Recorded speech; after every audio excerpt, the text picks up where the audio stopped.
Good morning guys. सकाळचे वाजले आहेत 9 आणि आता आपण आहोत मुंबई पुणे एक्सप्रेस हायवेवर. जस्ट आता पनवेल एक्झिट केलेलं आहे आणि आपण आता लोणावळ्याच्या दिशेने निघत आहोत. खरं तर आपला काल रात्रीच लोणावळ्याला पोचण्याचा प्लॅन होता, पण आपला चेकिंगचा टाईम बदलल्यामुळे आपण तो प्लॅन ड्रॉप केला आणि माझ्या बहिणीकडे जी पनवेलच राहते तिच्याकडे कॉल हॉल्ट घेतला. बरं झालं प्लॅन तो ड्रॉप केला आणि हा आपला पनवेलचा प्लॅन झाला. काय जबरदस्त अशी वाईब आहे मुंबई व पुणे एक्सप्रेस हायवेची.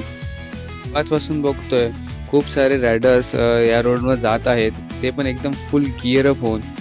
मला पण वाटतं की आता मस्त एखादा ग्रुप जॉईन करावा आणि मस्त अशा लाँग राईड्सवर जावं. तुमच्या कोणता ग्रुप असेल आपल्या रत्नागिरीचा बाईक रायडर्सचा तर मला कमेंट करून नक्की सांगा.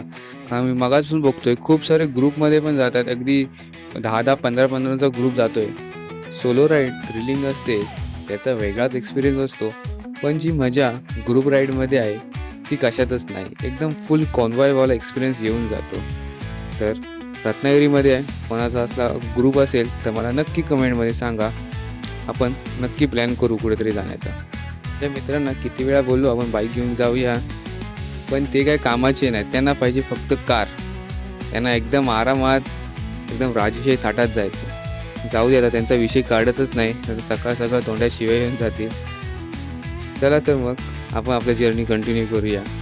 तर माझा प्लॅन असा आहे की आपण आता हा लोणावळा घाट क्रॉस करूया आणि साधारण एक 11:30 आपलं चेक इन आहे आणि त्याच्या आधी आपल्याला लोणावळा स्टेशनवरून एका ऑफिस कलिगला पिकअप करायचं आहे आणि मग आपण रिसॉर्टला जाऊ. चला तर मग हा व्लॉग इथेच थांबवतो आणि आपण भेटूया लोणावळा घाटामध्ये. असेच माझे व्लॉग बघण्यासाठी माझ्या यूट्यूब चॅनलला सबस्क्राईब करायला अजिबात विसरू नका. थँक्यू.